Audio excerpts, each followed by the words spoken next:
So, hello guys. So, kakarating lang namin ng asawa ko galing sa school. So, uh, may isi-share lang ako sa inyo. So, I hope na makatulong kayo or lalo na sa mga nanonood sa akin dito sa Finland. Alam ko merong mga nanonood sa akin sa YouTube dito sa Finland. Pero, onti lang. Alam ko yun. Char.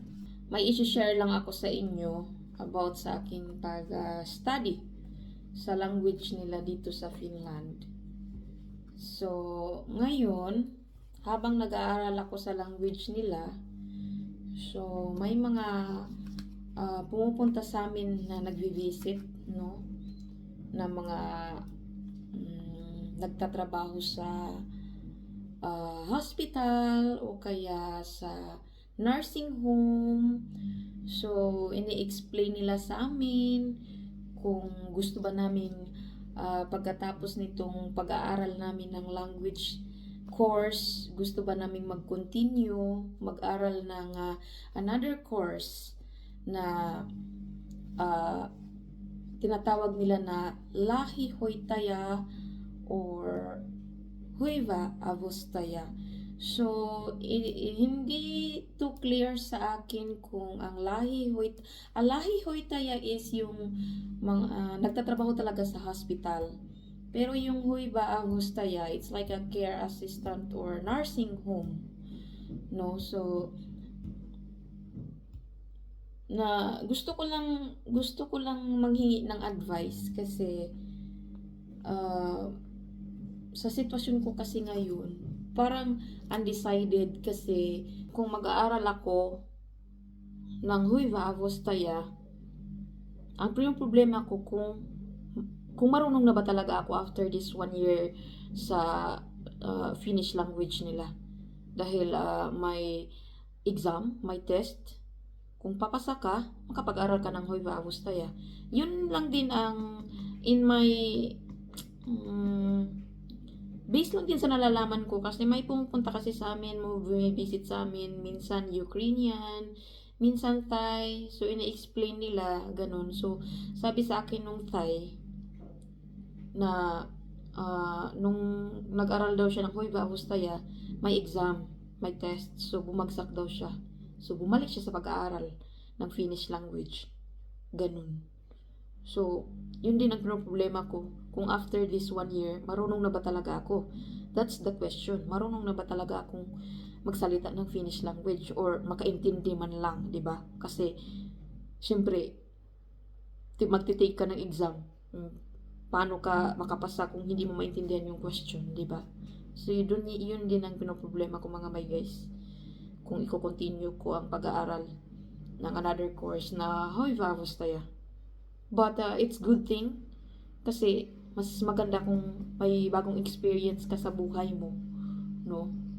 So, for me, kung may kukunin man ako, maybe Huiva Avostaya kasi ang lahi Hoitaya, it's like a high level than Huiva Avostaya. So, undecided ako kasi gustong-gusto ko na rin magkatrabaho after this 1 year schooling sa Finnish language. At na rin ako magkatrabaho. And otherwise, no, mas gusto ko rin mag-aral ng Huiva Avostaya. Kasi gusto ko rin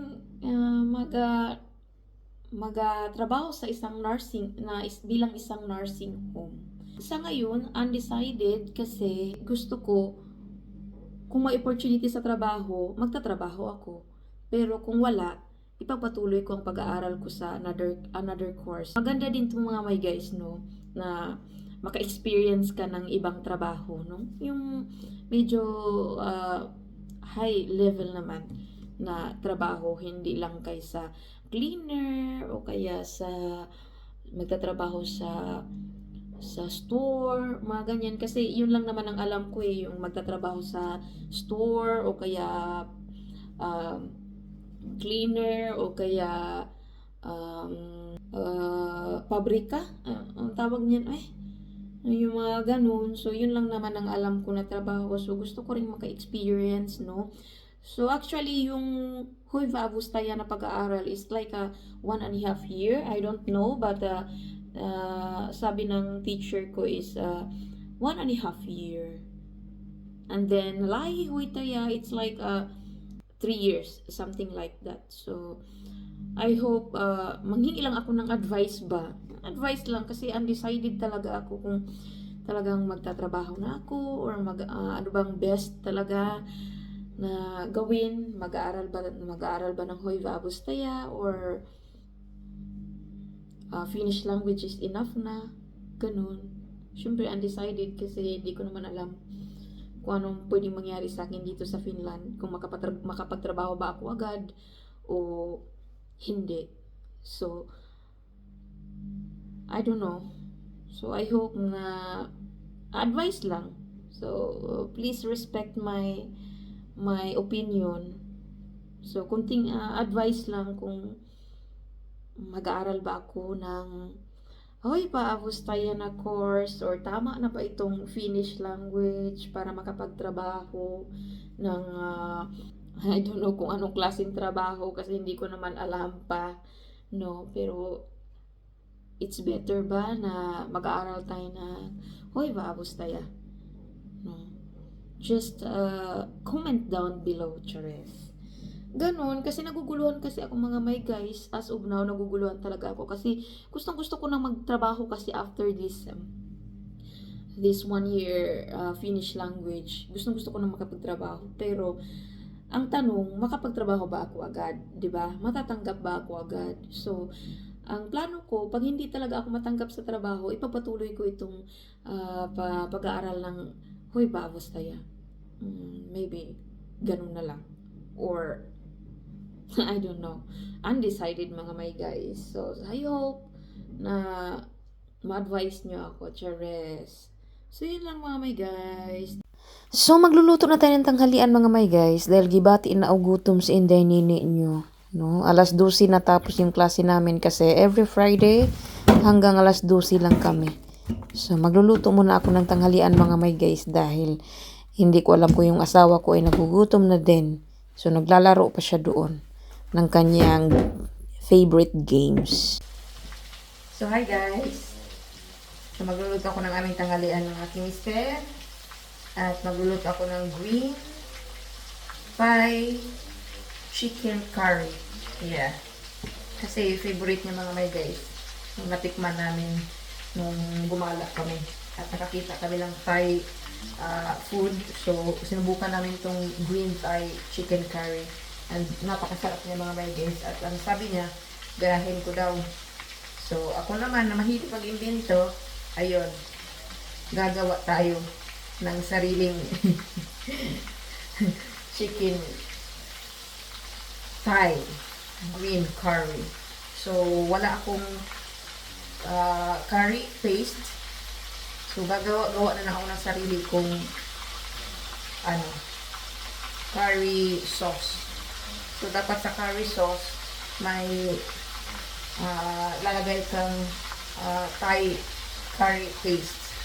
Pero wala akong makita sa store, kaya, ayan, ito na lang, ang gagawa-gawa na lang ako ng sarili ko. Ayan. So, magluluto muna tayo mga may guys. Kasi late na ang aming tanghalian. Lagi naman. Lagi talaga late ang aming tanghalian mga may guys. So, ayun mga may guys, tapos na. Isunod na natin yung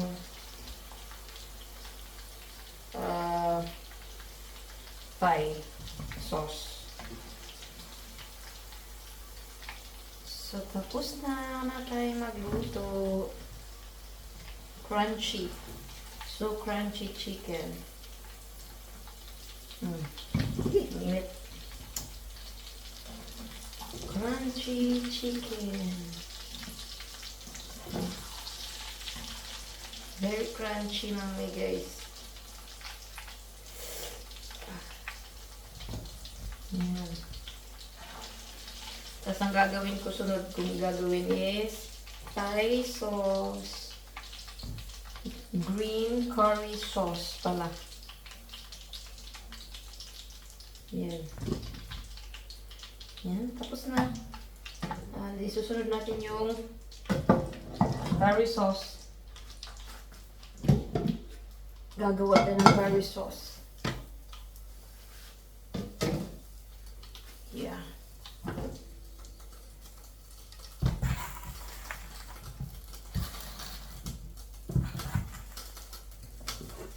So, ito siya guys, oh. Diba? Super crunchy. Super crunchy. Tapos gagawa tayo ng Thai sauce. Green curry Thai sauce. Tikman nga natin kung masarap ba.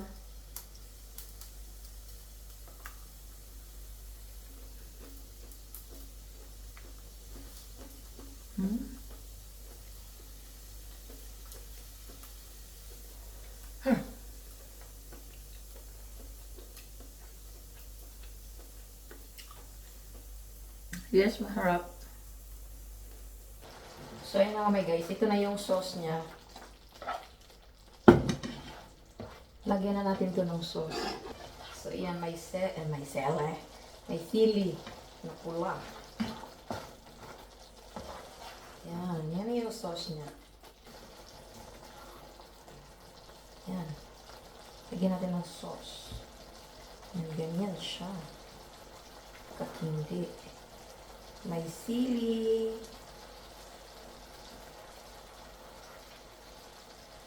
Yan.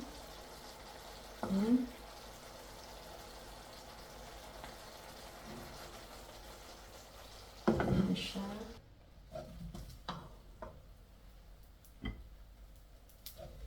Tayo kakain na. Yan. Ganito siya mga may guys. Diba? Ganyan. Kaya tayo.